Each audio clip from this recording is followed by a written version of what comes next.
Item ಯಾವುದೇ ಇರಲಿ try ಮಾಡಿ ಆಚಿ ಚಿಕನ್ ಮಸಾಲಾ. ಪಶ್ಚಿಮ ಘಟ್ಟ ಪ್ರದೇಶಗಳಲ್ಲಿ ವರುಣನ ಆರ್ಭಟ ಹೆಚ್ಚಾಗಿದ್ದರಿಂದಾಗಿ ಹಿರಣ್ಯಕೇಶಿ ನದಿ ತುಂಬಿ ಹರಿತಾ ಇದೆ. 5 ದಿನದಲ್ಲಿ ಹಿರಣ್ಯಕೇಶಿ ನದಿಯಲ್ಲಿ 10 ಅಡಿ ನೀರಿನ ಮಟ್ಟ ಏರಿಕೆ ಆಗಿದೆ ಎನ್ನುವಂಥ ಮಾಹಿತಿ ಲಭ್ಯವಾಗ್ತಾ ಇದೆ. ನದಿ ತೀರದ ಗಂಗಾಮಾತಾ ದೇವಸ್ಥಾನ ಸಂಪೂರ್ಣ ಜಲಾವೃತವಾಗ್ತಾ ಇರುವಂಥ ದೃಶ್ಯವನ್ನು ನೀವಿಲ್ಲಿ ಗಮನಿಸಬಹುದು.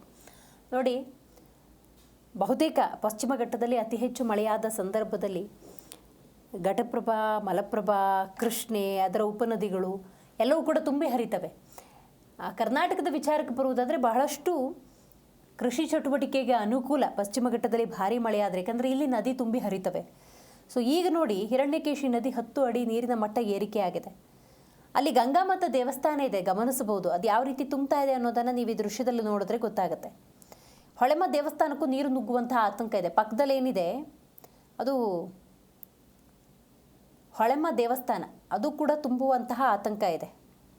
ಇನ್ನು ಬೆಳಗಾವಿಯ ಬಡಕುಂದ್ರಿ ಗ್ರಾಮದ ಹೊಳೆಮ್ಮ ದೇವಸ್ಥಾನ ಬಹುತೇಕ ನೀರಿನಿಂದ ಆವೃತವಾಗಿರುವಂಥ ದೃಶ್ಯವನ್ನು ನೀವಿಲ್ಲಿ ಗಮನಿಸ್ತಾ ಇದ್ದೀರಿ.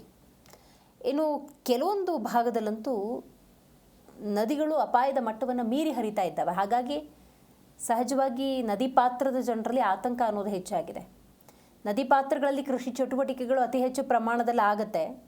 ಸೊ ಸಹಜವಾಗಿ ಕೃಷಿ ಚಟುವಟಿಕೆಗಳಿಗೆ ನದಿ ಪಾತ್ರದಲ್ಲಿ ಸಮಸ್ಯೆ ಆಗೋದು, ನದಿ ಪಾತ್ರದ ಗ್ರಾಮಗಳು ಸಮಸ್ಯೆಯನ್ನು ಎದುರಿಸೋದು ತೀರಾ ಸಹಜ. ಹಾಗಾಗಿ ನೀರಿನ ಪ್ರಮಾಣ ಏರಿಕೆ ಆಗಿರೋದ್ರಿಂದಾಗಿ ಒಂದಷ್ಟು ಅನಾನುಕೂಲವೂ ಆಗ್ತಾ ಇದೆ, ಅನುಕೂಲವೂ ಕೂಡ ಆಗ್ತಾ ಇದೆ. ಹೆಚ್ಚಿನ ಮಾಹಿತಿಯನ್ನು ನಮ್ಮ ಪ್ರತಿನಿಧಿ ಶಹಬಾಜ್ ನೀಡ್ತಾರೆ. ಶಹಬಾಜ್, ಪಶ್ಚಿಮ ಘಟ್ಟದಲ್ಲಿ ಅತಿ ಹೆಚ್ಚು ಮಳೆಯಾದ ಪರಿಣಾಮ ಹಿರಣ್ಯಕೇಶಿ ತುಂಬಿ ಹರಿತಾ ಇರುವಂಥದ್ದು. ಏನಾದರೂ ಸಮಸ್ಯೆಗಳಾಗ್ತಾ ಇದೆಯಾ? ಕೃಷಿ ಚಟುವಟಿಕೆ ಇರ್ಬೋದು, ನದಿ ಪಾತ್ರದ ಗ್ರಾಮಗಳಿಗಿರ್ಬೋದು, ಏನಾದರೂ ಸಮಸ್ಯೆ ಆಗ್ತಾ ಇದೆಯಾ? ಏನಾದರೂ ಸೂಚನೆಯನ್ನು ಕೊಟ್ಟಿದ್ದಾರಾ?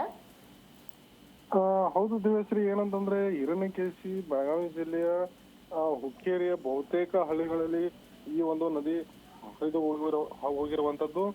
ಸುಮಾರು ಏನು ಕಳೆದ ಒಂದು 4-5 ದಿನಗಳಿಂದ ಏನು ಮಹಾರಾಷ್ಟ್ರದ ಪಶ್ಚಿಮ ಘಟ್ಟಗಳಲ್ಲಿ ಏನು ಮಳೆ ಆಗ್ತಾ ಇತ್ತು. ಇದರಿಂದಾಗಿ ಇಲ್ಲ ಸುಮಾರು ಅಂದ್ರೆ 24 TMCಗಳಷ್ಟು ಹಿಡಕಲ್ ಜಲಾಶಯಕ್ಕೆ ನೀರು ಸೇರಿರುವಂತದ್ದು. ಈ ಎಲ್ಲಾ ನದಿ ಹುಕ್ಕೇರಿ ತಾಲೂಕಿನಿಂದ ಹರಿದು ಹೋಗಿರೋದ್ರಿಂದ ಹುಕ್ಕೇರಿ ತಾಲೂಕಿನಲ್ಲಿ ಬಹುತೇಕ ಹಳ್ಳಿಗಳಲ್ಲಿ ಕೂಡ ಏನು ಮೊಸಳೆಗಳು ಕಂಡು ಬರುವಂತದ್ದು.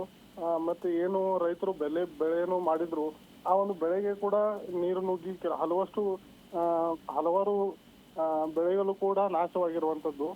ಇದಕ್ಕೆ ರೈತರು ಕೂಡ ತಹಸೀಲ್ದಾರ್ ಮತ್ತೆ DC ಅವರಿಗೆ ಮನವಿ ಮಾಡಿರುವಂತದ್ದು. ಇದಕ್ಕೆ ಸೂಕ್ತ ಪರಿಹಾರ ಒದಗಿಸಿ ಕೊಡ್ಬೇಕಂತ ಹೇಳಿದ್ವಿ. ಥ್ಯಾಂಕ್ ಯು ನಿಮ್ಮೆಲ್ಲ ಮಾಹಿತಿಗಾಗಿ ಶಹಬಾಜ್.